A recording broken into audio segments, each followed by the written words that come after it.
Good evening friends. हमारी आज की कहानी माता लक्ष्मी जी पर आधारित है। आशा करता हूँ कि आपको यह कहानी बहुत पसंद आएगी। तो हमारी कहानी के शीर्षक का नाम है लक्ष्मी जी की चमत्कारी अंगूठी। तो आइए सुनते हैं। एक समय की बात है, किशनपुर गांव में एक निर्धन व्यक्ति रहता था। वह नित्य भगवान विष्णु और लक्ष्मी जी की पूजा किया करता था। एक बार उसने दीपावली के दिन भगवती लक्ष्मी जी की श्रद्धा भक्ति से पूजा अर्चना की। उसकी आराधना से लक्ष्मी प्रसन्न हुई। वह उसके सामने प्रकट हुई और उसे एक अंगूठी भेंट देकर अदृश्य हो गई। अंगूठी सामान्य नहीं थी। उसे पहनकर जैसे ही अगले दिन उसने धन पाने की कामना की, उसके सामने धन का ढेर सा लग गया। वह खुशी के मारे झूम उठा। इसी बीच उसे भूख लगी तो मन में अच्छे पकवान खाने की इच्छा हुई। कुछ ही पल में उसके सामने पकवान आ गए।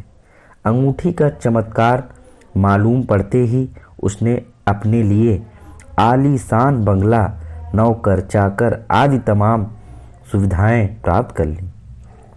वह भगवती लक्ष्मी जी की कृपा से प्राप्त उस अंगूठी के कारण सुख से रहने लगा। अब उसे किसी प्रकार का कोई दुख, कष्ट या चिंता नहीं थी। नगर में उसका बहुत नाम हो गया। एक दिन उस नगर में जोरदार तूफान के साथ बारिश होने लगी। कई निर्धन लोगों के मकानों के छप्पर उड़ गए। लोग इधर उधर भागने लगे।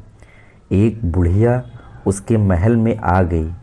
उसे देख वह व्यक्ति गरज कर बोला, ए बुढ़िया, कहाँ चली आ रही है बिना पूछे?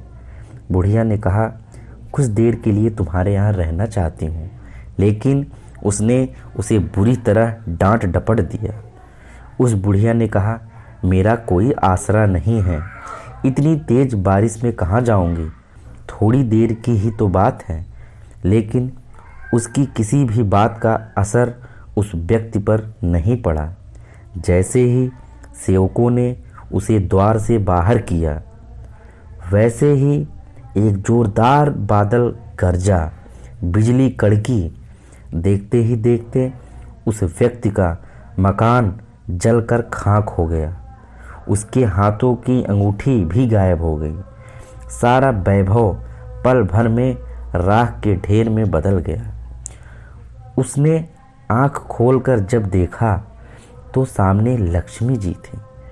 जो बुढ़िया कुछ देर पहले उसके सामने दीनहीन होकर गिड़गिड़ा रही थी, वहीं अब लक्ष्मी जी के रूप में उसके सामने मंद मंद मुस्कुरा रही थी।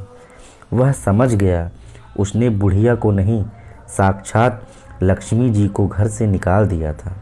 वह भगवती के चरणों में गिर पड़ा।